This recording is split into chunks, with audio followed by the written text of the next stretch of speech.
We cannot ignore the fact that this jobs report has been absolutely stellar for the month of June. 287,000 jobs created, with a lion's share coming from leisure and hospitality.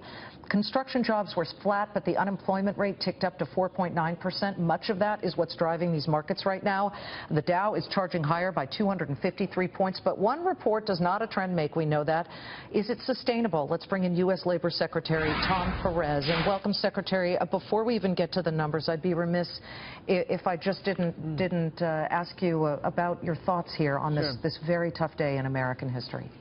Oh, my heart breaks for the families, my heart breaks for the community, my heart breaks for the nation. And we've seen this all too frequently, and we need to come together as a nation. We need to make sure we don't simply talk about this, but we act to build an America where we're all in this together. But my thoughts right now, my immediate thoughts are with family members, and we will continue to pray and really come together as one as we are as a nation, Liz. Yeah. All right. Well, it's a very tough segue here, but I'll try and do it. To go from just a very tough story, let's go to, I'd like to just remember the May jobs report, which was downwardly revised to just 11,000 jobs created, to now June, this massive snapback. This bar chart is showing the 3-month average, but you know, for June, people are thrilled, but also a little hesitant to celebrate. What drove the June number, which is pretty hefty? It was very broad-based, Liz.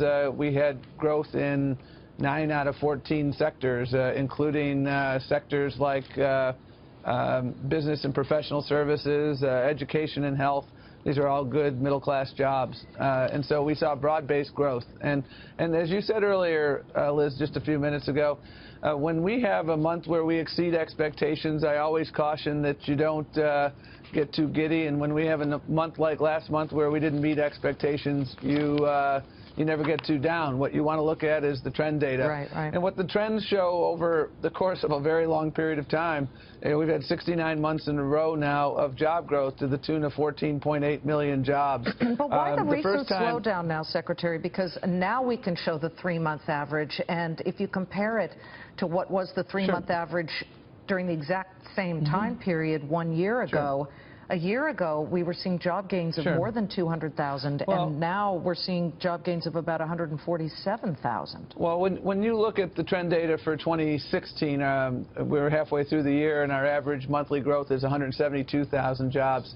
And the closer you get to full employment, you end up, Liz, with a trade-off between the pace of job growth and the pace of wage growth. We've seen wage growth over the last year of about 2.6%, which is tied for the highest we've seen since the recovery, and wage growth this year annualized is about 2.8%. So what you tend to see when you get closer to that summit of full employment, and we're not there yet, we still have more work to do, is you'll see slowing in the pace of job growth and increasing in the pace of wage growth. We still got more work to do on wage growth, don't get me wrong, but we are beginning to see those trade-offs. And so I would expect, I don't have a crystal ball, but you know, I don't think next month is going to be as high as this month, and I don't think it's going to be as low as last month. And it will settle in for the rest of the year between 150 and 200,000 on average. And again, you look at the broad trend data.